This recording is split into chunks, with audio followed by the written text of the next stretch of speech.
Welcome back to Joe Stunner Boxing. So, Junto Nakatani of Japan moves to 24-0, undefeated. He's the former WBO flyweight champ.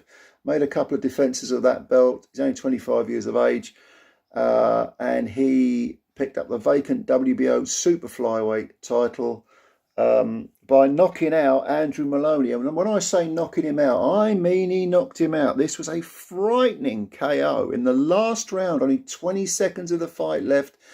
Moloney walks in, as he'd been doing all night, and Nakatani, a southpaw, fires a left hand backhand, left cross, catches Moloney coming in and knocks him out. And Moloney, who had not stopped trying to win all night, despite being up against it, I mean, he was trying to sprint up a mountain, basically.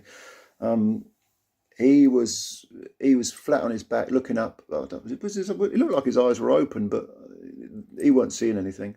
I mean, he was out. It was blood coming from cuts around the eyes, blood coming from the nose. It was a really horrendous knockout. In fact, prior to that, he'd been on the floor twice before, because in the second round, Nakatani he's a tough guy, and he hits hard. That was his 19th KO out of 25 wins. And he'd floored in the second round. He floored Moloney with, I think he fired a double left uppercut and then a right uppercut. Only a Japanese fighter would do that. The Japanese have this very aggressive style, but it's kind of a languid style where the defense looks a bit loose. And certainly when they're standing off, they'll hang their hands low. And then when they're going in, the hands are up, but it's very aggressive, but not necessarily difficult to find, Japanese fighters. But when they have quite an unconventional sort of, when it comes to firing punches, the combinations could be a bit unconventional. In the second round, like I say, a double left uppercut followed by a right uppercut put Moloney over. He got up, and then he did what he did for most of the rest of the fight, which is that he burrowed in, desperately trying to get close to Nakatani. Nakatani, the southpaw, Moloney, the orthodox fighter, Australian guy in Moloney. And he was just not going anywhere. He was like, if you're gonna beat me, you're gonna have to knock me out. And in fact, well, that's exactly what happened. But you can't knock Moloney's industry and effort. I mean, it's absolutely tremendous.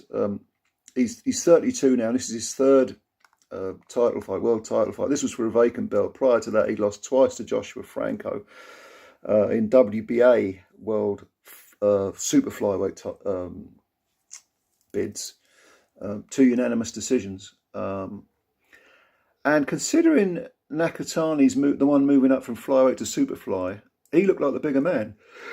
Because, I mean, Moloney was trying to wrestle Nakatani, trying to get in close, trying to impose himself, but Nakatani at no point appeared flustered. He looked like physically the stronger guy, as well as having the bigger firepower.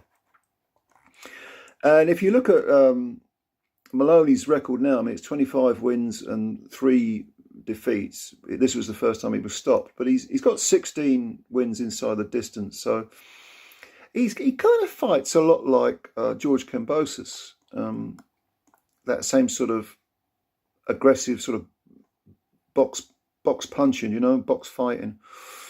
But he couldn't do anything with Nakatani. And like I say, it was over in the second round. Then I think it was in the 11th round, he hit the floor for the second time.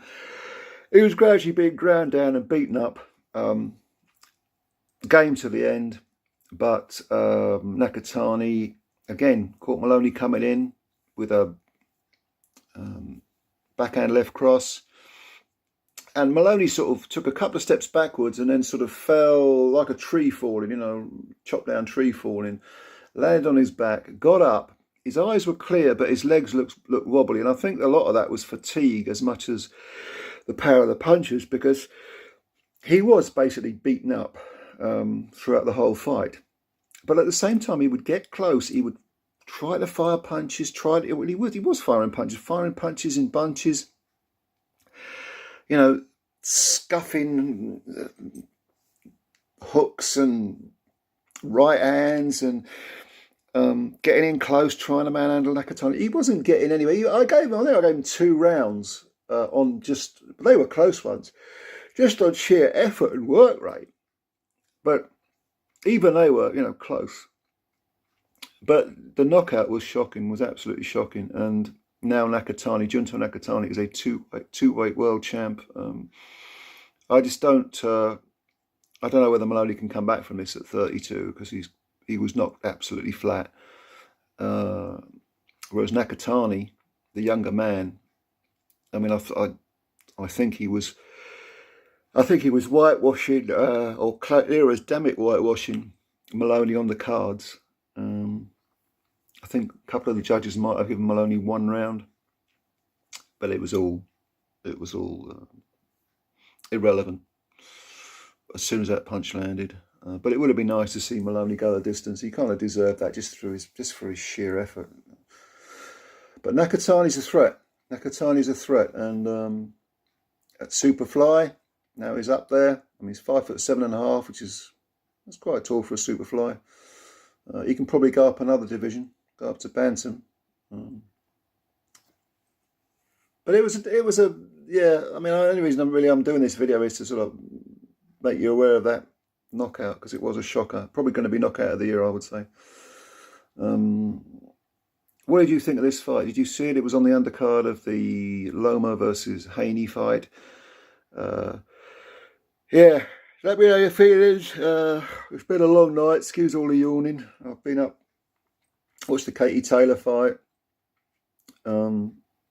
Lose to Chantel Cameron, and then I've stayed up for the Haney fight. So it's now, about 6 o'clock in the morning that I'm recording this video. So I'm going to go to bed, but leave your comments below. What do you think of this fight? What do you think of Nakatani? Clearly he dominated Moloney. Can he go a stage further? Can he go up to bantamweight and win titles? Probably when Inoue throws the belts up in the air, he will.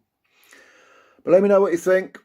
Leave your comments below. Subscribe to the channel if you're new. Hit the subscribe button and spread the word about Joe Stunner Boxing. And also, hit the like button as well. It helps us out a great deal. It's not been a bad weekend's boxing. There's been some good stuff and some dull stuff as well. But we'll speak again soon. I am looking forward to reading your comments. Bye for now.